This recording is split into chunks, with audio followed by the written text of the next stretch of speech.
Oh, sorry, yeah.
Cheers, guys. Gary Gray.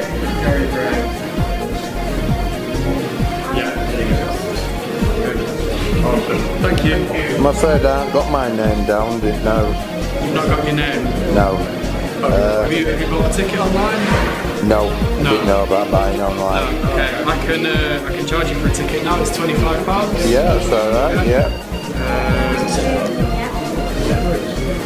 Hold on.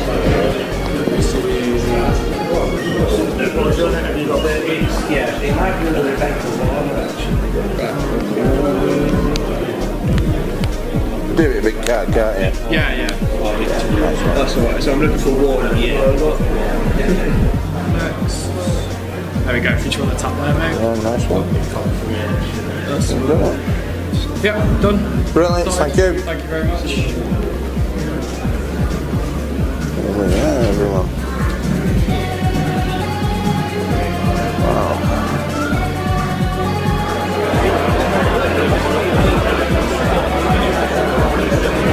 Privileged to have a room full of people. When I say full, it is packed tonight. We are literally at capacity and have been for a little bit of time now, and that's not a surprise, of course.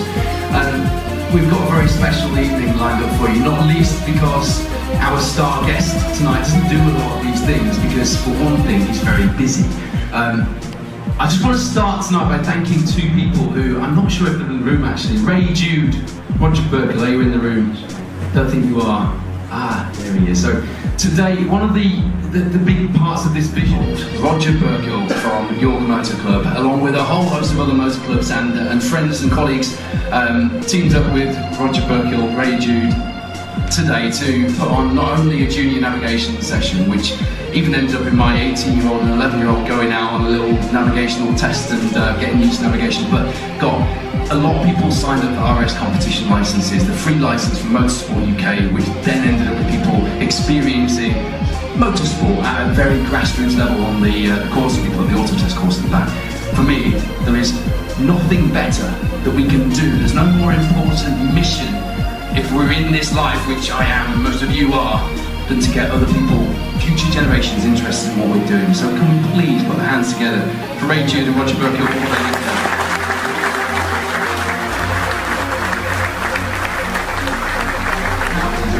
So I'm pretty sure that they're here because they're like Alvin Evans and Rich Miller in the WRC. But if for any reason you see them following me out of the room at the end, a welfare check would be nice, thank you. But a huge thank you to Pertrack and Spark Developments. Jamie from Spark earlier in the week. It's always a busy place, and they've got teams out in the ERC, they've got teams out testing the cars ready for the next round of the WRC. And they said, have you got anyone you know that you can trust to pick up a couple of special cars for M-Sport? There was only one person that I would trust to do that and put my name to, and that's Jamie McBain from Spark Developments. So thank you, Jamie, for picking that mission up. I know it's a real bind, and I know when you got those instructions through onto how to start the car and warm it up and what you should do before you drive that rally warm car into the venue, I know that was a real bind. I'm sorry about that. Thank you. Right. Our sport is one that, when the going is good, the nation really gets behind it, and the weight of the nation is on people's or a team's shoulders. When the going is bad, no one really hears about it. But at the moment, the going is pretty good. And the first of our guests, I'm pleased to say that Malcolm Wilson shoved their ambitions for a world title into 2027. So the weight of the nation are not on Rich Miller's shoulders this evening, but he is our first guest. It's his second time here, and he's been instrumental in tonight happening. But the second guest is a man whose, well, shoulders definitely bear the weight of the nation. Every single rally fan, every single household that has anything about rallying is just praying for another British, and in this case a Welsh, rally champion. And I've got nods already in the room. Please put your hands together for Ford World Rally Team Principal Rich Miller and Toyota GR Racing WRC driver Elvin Evans.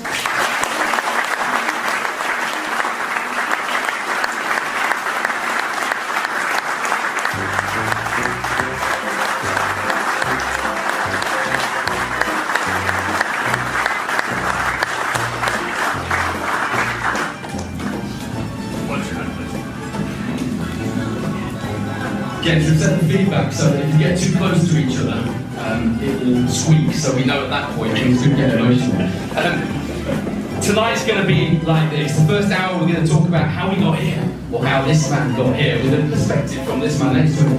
And then we're going to have a bar break, but please feel free. Treat it as your local motor club night. Head up and get a drink during. We don't mind the odd glass smash, in fact we'll cheer.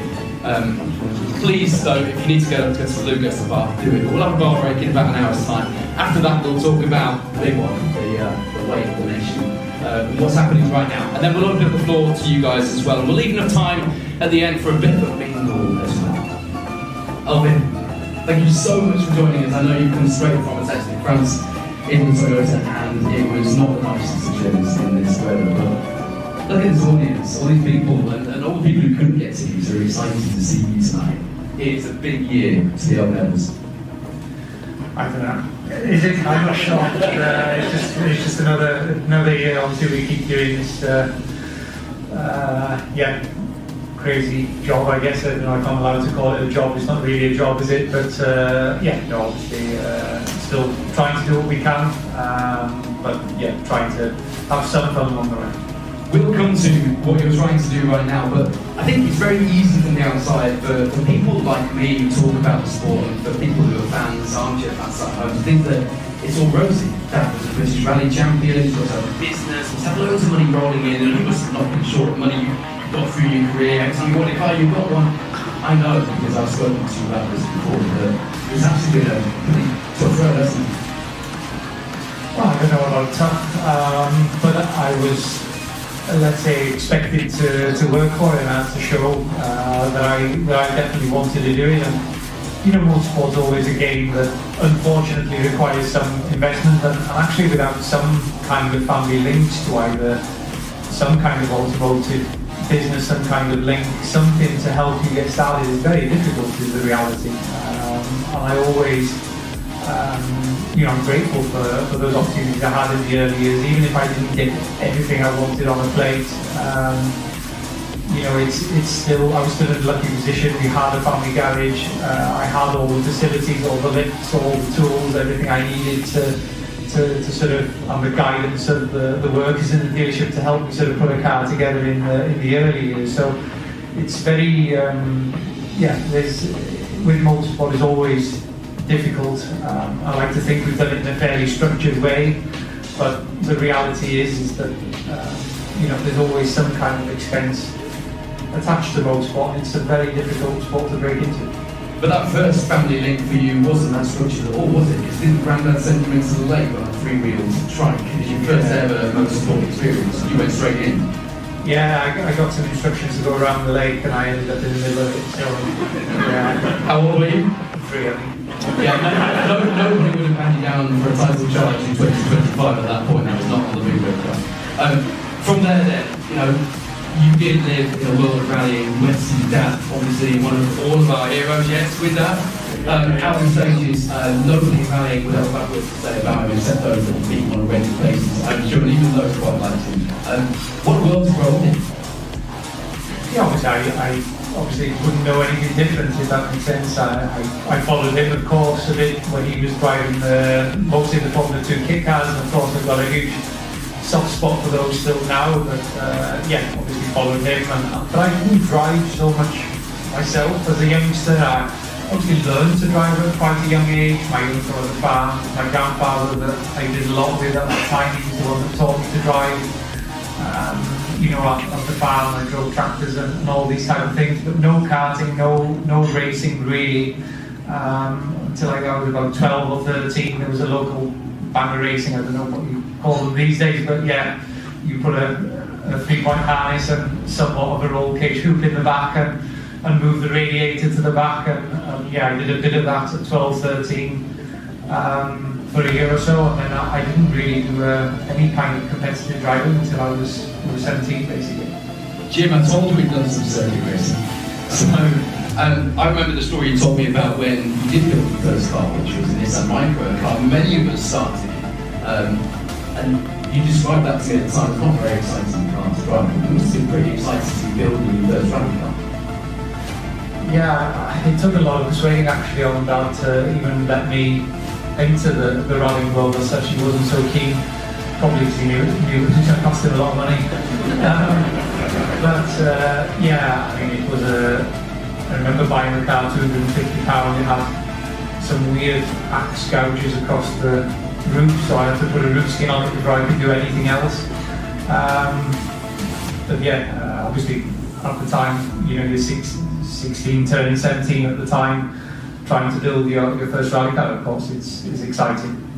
So, do we fast forward from there to the Fiestas, or is there a bit in between that we're crucially missing out, Elvin, that shaped this Titan charge that we're all staring at here in 2021? There wasn't a lot in between. Obviously, I did a year of the Micros in 2006, and then the Fiesta started, but I spent a lot of time in those little front-wheel drive Fiestas all the way through, from the start of 07 all the way through until the end of 2012. So that's 5 years, you know, in those small front-wheel drive cars, trying to break away, you know, try and find a break somehow or other. One made series up in the UK and Ireland. But crucially, it was a works factory-backed series. This is where our worlds first collided for the first time. Rich, you as parts coordinator, I think you started as the Fiesta ST Challenge. Elton, obviously, you were driving the likes of Bosch and Price, Tom Hay, a lot of the upcoming British juniors, and I was there doing the TV stuff. It was big news even then that the evidence name was back in rallying, so the pressure must have been on even if you didn't feel it on those early days. Yeah, maybe a little bit in the very, very early days. I guess people expected something from the name, but I try not to let that affect you so much. But you know, there was a few working series back then. I think, you know, we could go on all night, but I think it's something that's really missing from Grafton, was making sure that I went everywhere that had either an opportunity at the end of it or the strongest level of competition you could find at that time. And the Fiesta Trophy at that time was the perfect place. Everybody had the same equipment, the same tyres, the same amount of them. And you knew how friendly you were with Rich. Well, yeah, he was running the championship at the time, yeah, so, yeah. I didn't have any say in anything back then, I just had to sell parts. But Rich, we all hoped, didn't we, in those days? By the way, Jamie McBain will send a mini rally challenge car to this and solve all your problems with the main series.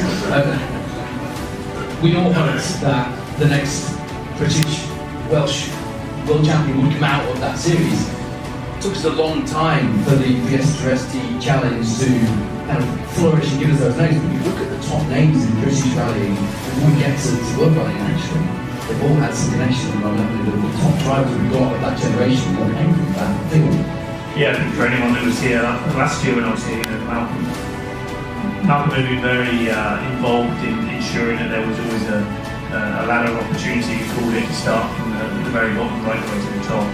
And I think, like you say, the number of people in the World Championship at the moment that have, you know, driven an M Sport car, have an association with M Sport, is nearly all of them apart from Taka, I think, and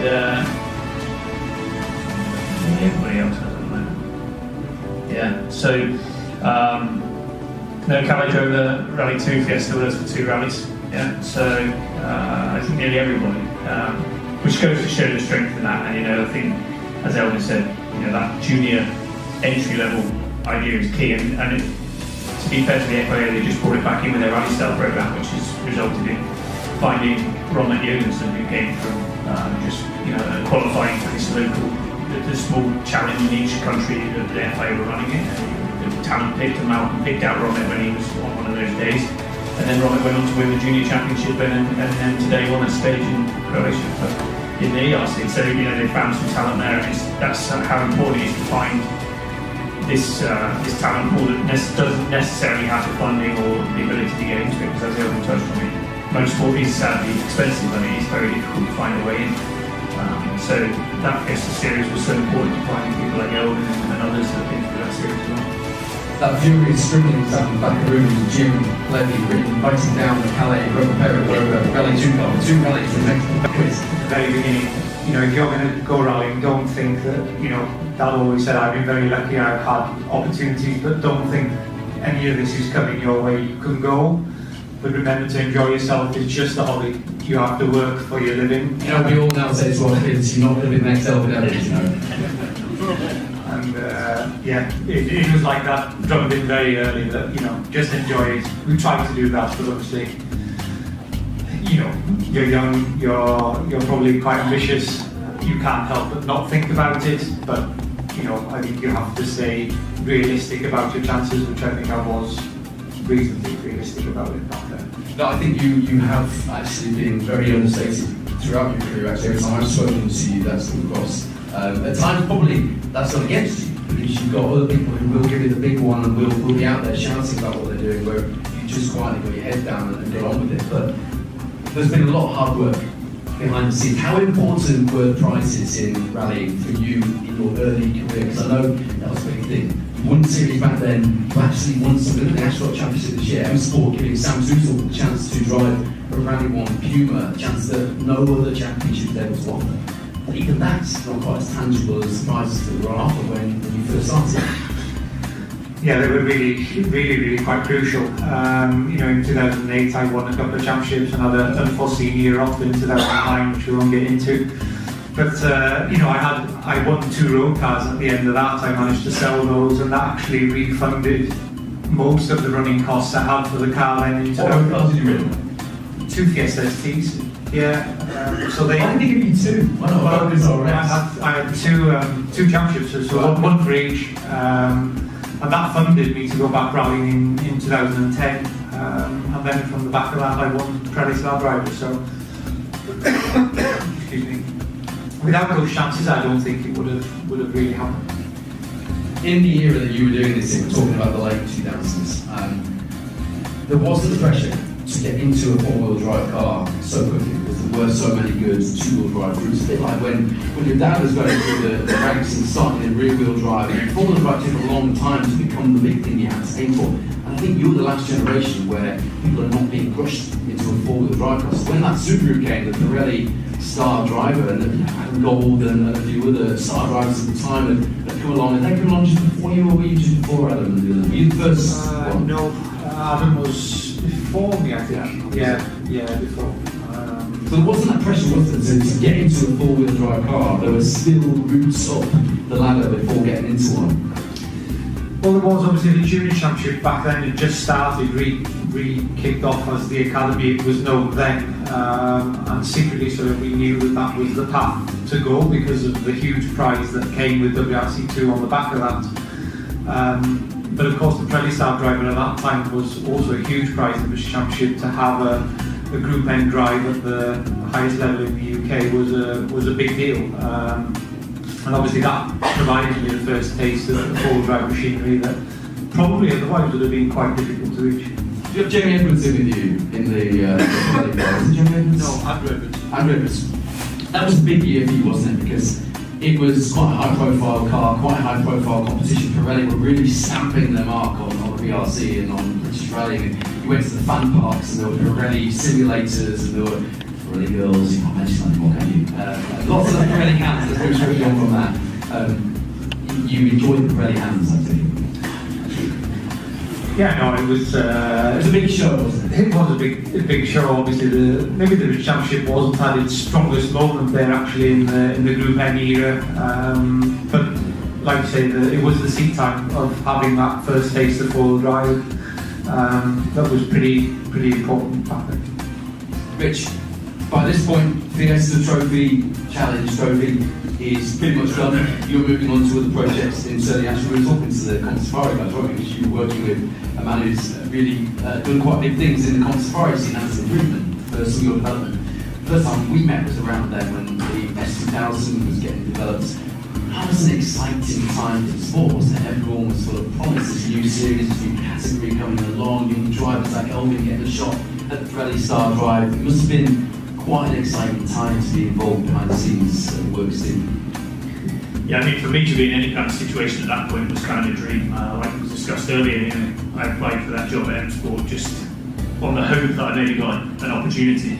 And I was speaking to somebody yesterday that was doing a short interview, and I still say it now, you know, to look at nearly 20 years ago when I started at M Sport packing parts, to now look what I'm doing now is something that I never ever expected, and everything along the way was just a great experience. I never planned to do any of this, and it just kind of grew into where it is, and you know, met Elvin and Craig and others along the way, and saw that it was kind of mirroring my career while they were doing the driving thing. I was doing behind the scenes anything I could, and it's still quite nice to look now and say, you know, message Elvin and say, will you come down here and speak to these people for me? Because, you know, we're able to do that because we've known each other for so long and been through a lot of things, and Elvin spent a long time in M Sport, so it's a privilege for me to kind of grow up alongside it and do all this, and I'm pretty sure, like Elvin, neither of us really want to stop and see what the future holds as well.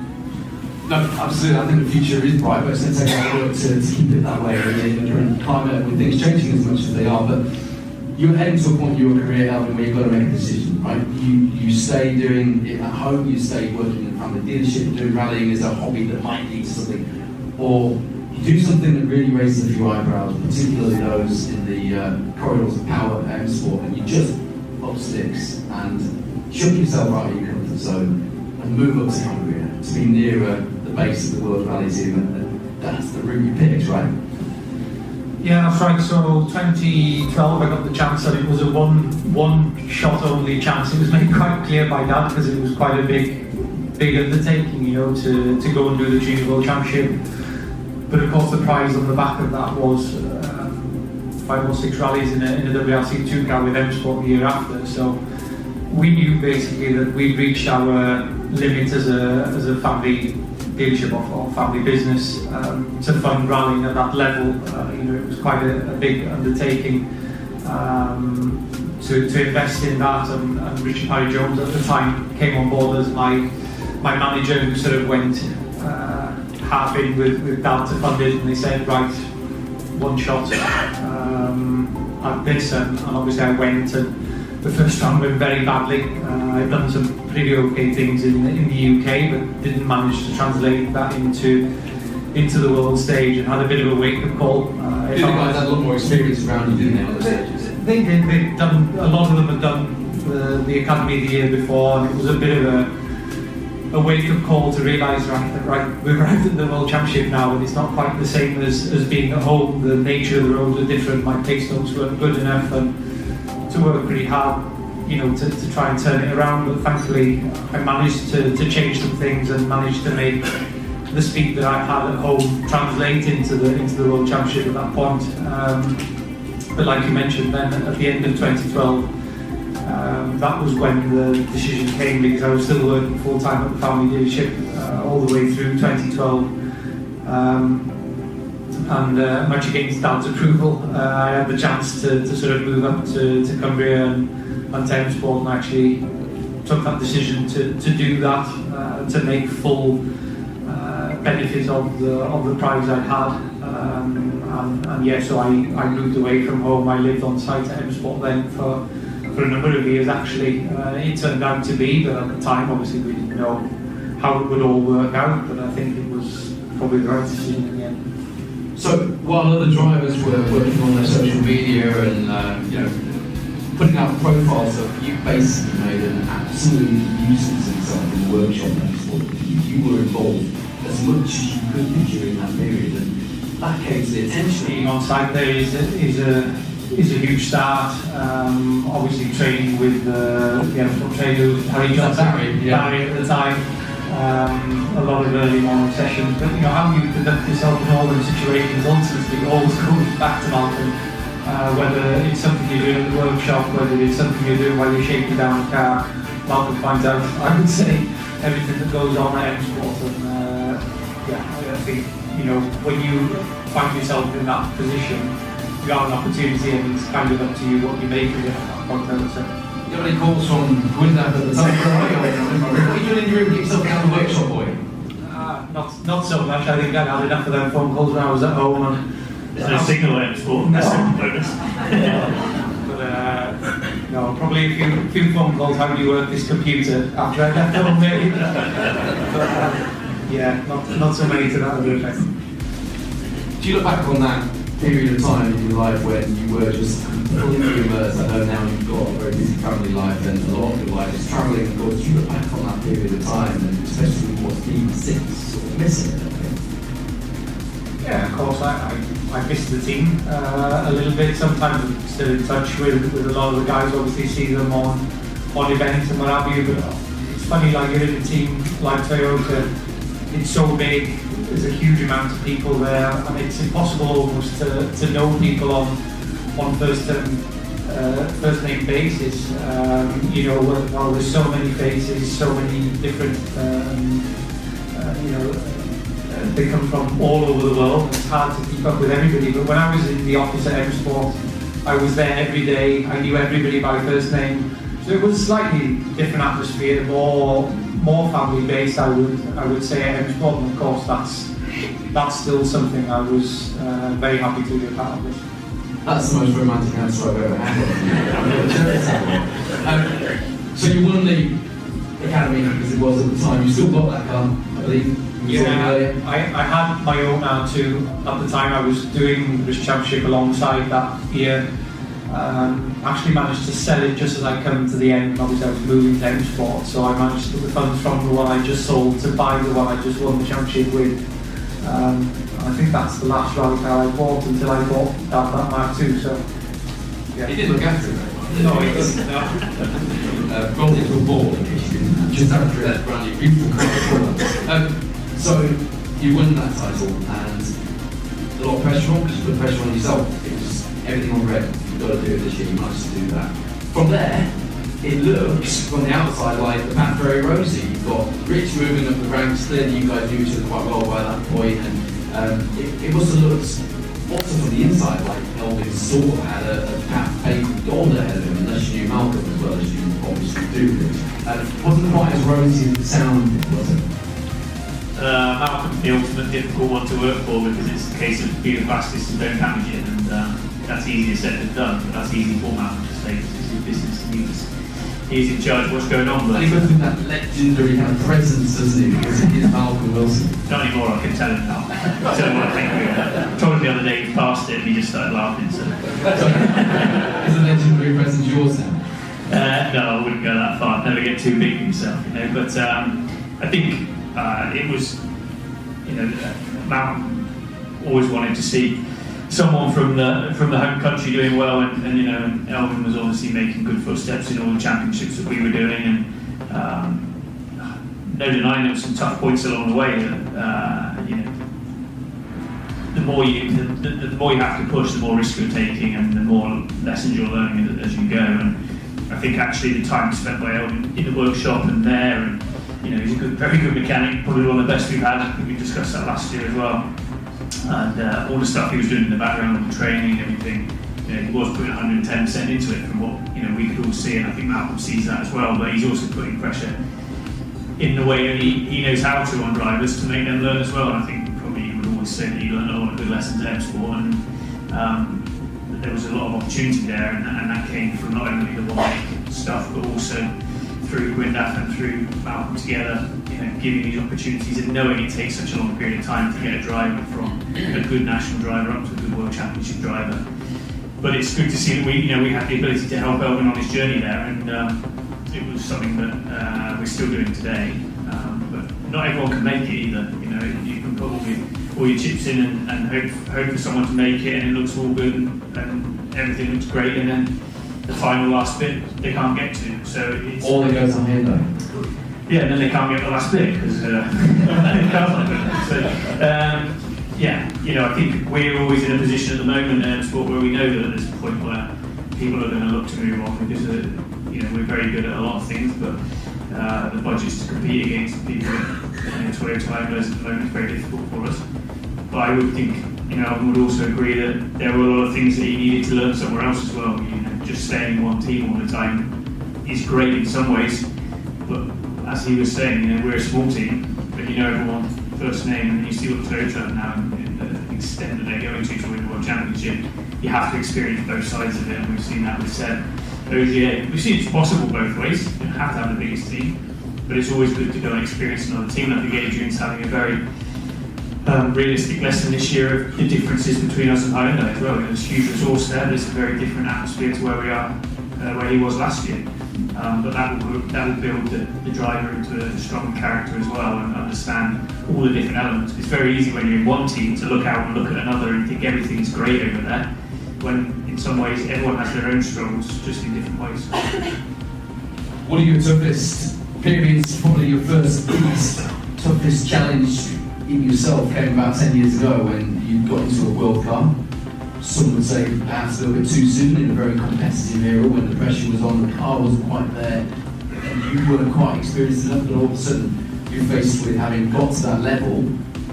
The next year, Malcolm could only offer you the BRC because they wanted to prove the R5 Fiesta at the time, wasn't it?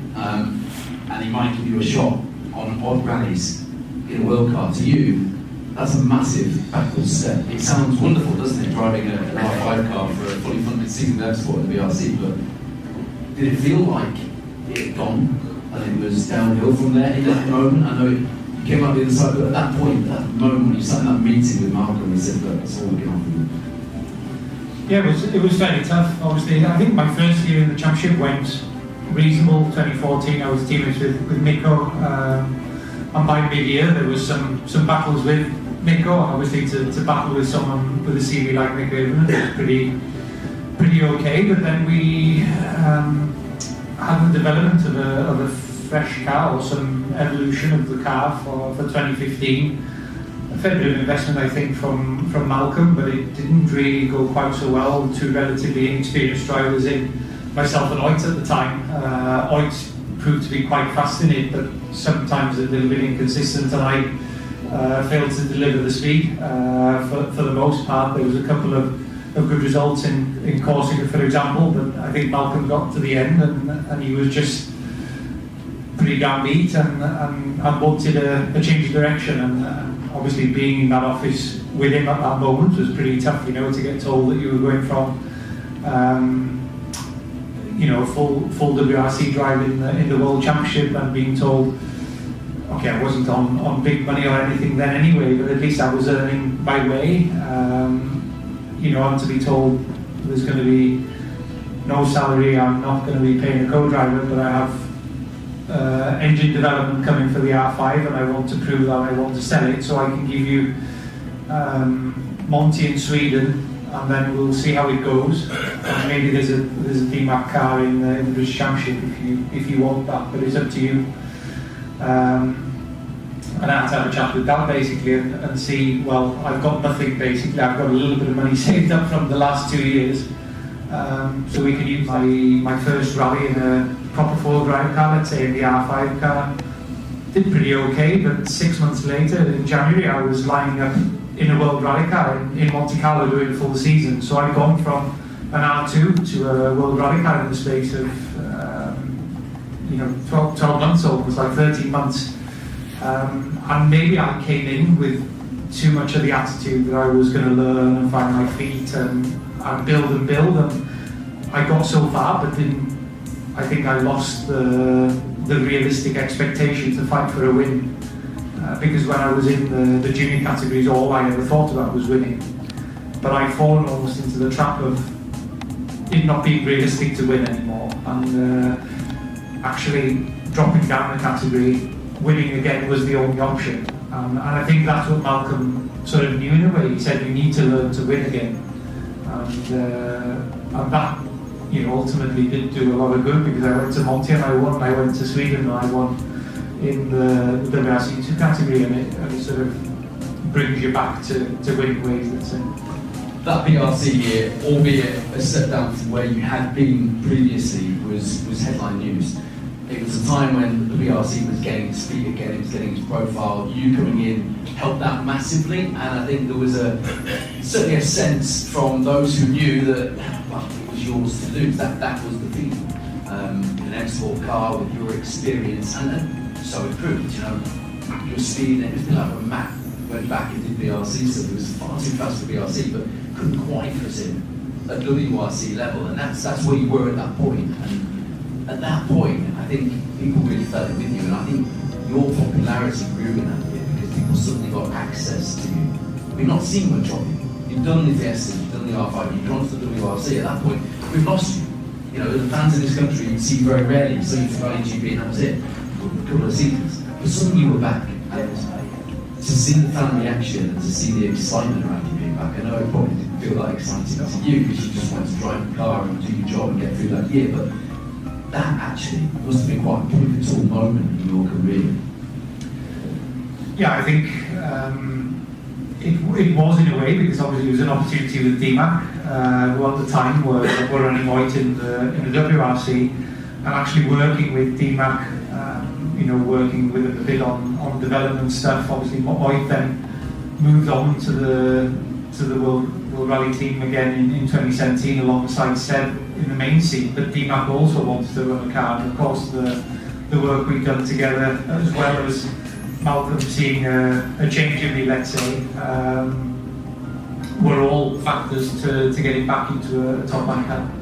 Rich, that was an exciting time for M-Sport. I remember you going for a wander around, and Malcolm himself showed you around at that point. You had Ken Block's car, you had Matt Wilson's Michelin Pilot cars up there, you got the DMAC cars, so many iconic liveries, plus the Works cars. That was quite a good time, wasn't it? That period in the WRC and the BRC, with M-Sport really regaining its foothold at the different levels that perhaps it lost a little bit. That must have been quite a good time to be in a development order.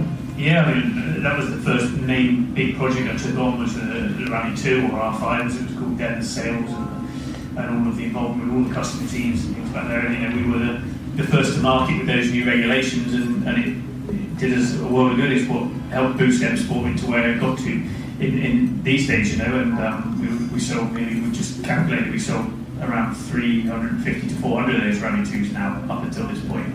And it's the lifeblood of what M-Sport is, and right at the start, to have all these different customers and all these different projects going on is really exciting. And I look back on all the people I've worked with, some very closely, some just on the peripheral, but all these people that passed through M-Sport, all these liveries, and all these, I remember all the headaches, all the liveries and all this kind of stuff. But when you look back, there's so many different people you dealt with, and I think that is another good thing of working through M-Sport, because there's loads and loads of routes to take.